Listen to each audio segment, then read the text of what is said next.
Juan, ika-10 kabanata. Sinabi ni Jesus, Tandaan ninyo, ang pumapasok sa kulungan ng mga tupa ng hindi sa pinto nagdaraan, kundi umaakyat sa di dapat pagdaanan, ay magnanakaw at tulisan. Ang tunay na pastol ay sa pintuan nagdaraan. Pinapapasok siya ng bantay pinto at pinapakinggan ng mga tupa ang kanyang tinig. Tinatawag niya ang kanyang mga tupa sa kani-kanilang pangalan at inilalabas sa kulungan. Kapag nailabas na, siya'y nangunguna sa kanila at sumusunod naman ang mga tupa sapagkat nakikilala nila ang kanyang tinig.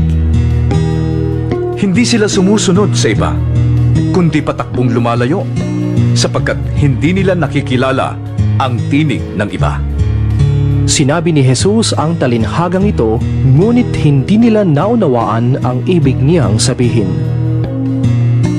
Kaya't muling sinabi ni Jesus, Tandaan ninyo, ako ang pintuang dinaraanan ng mga tupa. Ang mga nauna sa akin ay mga magnanakaw at mga tulisan. Ngunit hindi sila pinakinggan ng mga tupa. Ako ang pintuan. Ang sinumang pumapasok sa pamamagitan ko'y maliligtas. Papasok siya't lalabas at makakatagpo ng pastulan. Kaya lamang dumarating ang magnanakaw ay upang magnakaw, pumatay at magwasak. Naparito ako upang ang mga tupa ay magkaroon ng buhay, isang buhay na ganap at kasiyasiya. Ako ang mabuting pastol. Iniaalay ng mabuting pastol ang kanyang buhay para sa mga tupa. Ngunit ang upahan ay tumatakas kapag nakikitang dumarating ang asong gubat. Iniiwan niya ang mga tupa. Palibhas ay hindi siya pastol at hindi kanya ang mga tupa. Kaya't sinusunggaban ng asong gubat ang mga ito at binubulabog. Tumatakas siya. Palibhas ay upahan lamang at walang malasakit sa mga tupa. Ako ang mabuting pastol. Kung paano nakikilala ako ng Ama at siya'y nakikilala ko, gayon din naman, nakikilala ko ang aking mga tupa at ako na may nakikilala nila. At iniaalay ko ang aking buhay para sa aking mga tupa. Meron akong iba pang mga tupa na wala pa sa kulungang ito. Kinakailangan sila ipasok ko rin at pakikinggan naman nila ang aking tinig. Sa gayon, magiging isa na lamang ang kawan at isa ang pastol. Dahil dito'y minamahal ako ng Ama, sapagkat iniaalay ko ang aking buhay upang ito'y kunin kong muling. Walang makakakuha ng aking buhay. Kusa ko itong ibinibigay. Meron akong kapangyarihang ibigay ito at kunin muli. Ito ang utos na tinanggap ko sa aking Ama. dahil sa mga pananalitang ito, hindi na naman nagkaisa ng palagay ang mga Hudyo.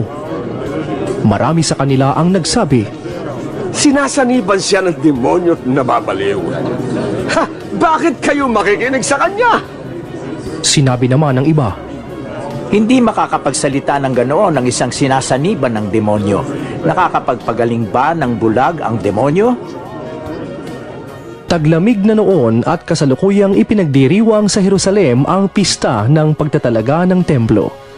Habang naglalakad si Jesus sa templo, sa portiko ni Solomon, pinaligiran siya ng mga Hudyo at sinabi sa kanya, Hanggang kailan mo kami ilalagay sa alanganin? Kung ikaw ang Mesyas, sabihin mo na ng tuwiran. Sumagot si Jesus, Sinabi ko na sa inyo, ngunit ayaw ninyong maniwala. Ang mga ginagawa ko sa ngalan ng aking Ama ang nagpapatotoo tungkol sa akin. Ngunit ayaw niyong maniwala sapagkat hindi kayo kabilang sa aking mga tupa. Nakikinig sa akin ang aking mga tupa.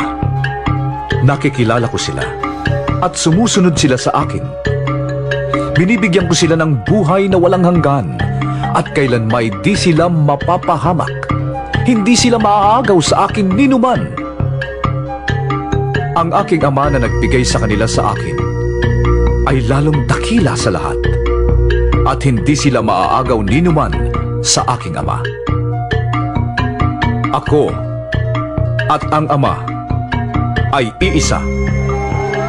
Ang mga pinuno ng mga Hudyo'y muling dumampot ng bato upang batuhin siya. Kaya't sinabi sa kanila ni Jesus, Marami akong mabubuting gawang ipinakita sa inyo mula sa ama. Alin ba sa mga ito ang dahilan at ako'y inyong babatuhin? Sumagot ang mga pinuno ng mga Hudyo. Hindi dahil sa mabubuting gawa, kaya ka namin babatuhin. Kundi dahil sa paglapastangan mo sa Diyos. Sapagkat nagpapanggap kang Diyos, ngunit tao ka lamang. Tumugon si Jesus, Hindi ba nasusulat sa inyong kautusan? Sinabi ko, mga Diyos kayo. Mga Diyos ang tawag ng kautusan sa mga pinagkatiwalaan ng salita ng Diyos at hindi maaaring pawalang bisa ang sinasabi ng kasulatan. Ako'y hinirang at sinugo ng Ama.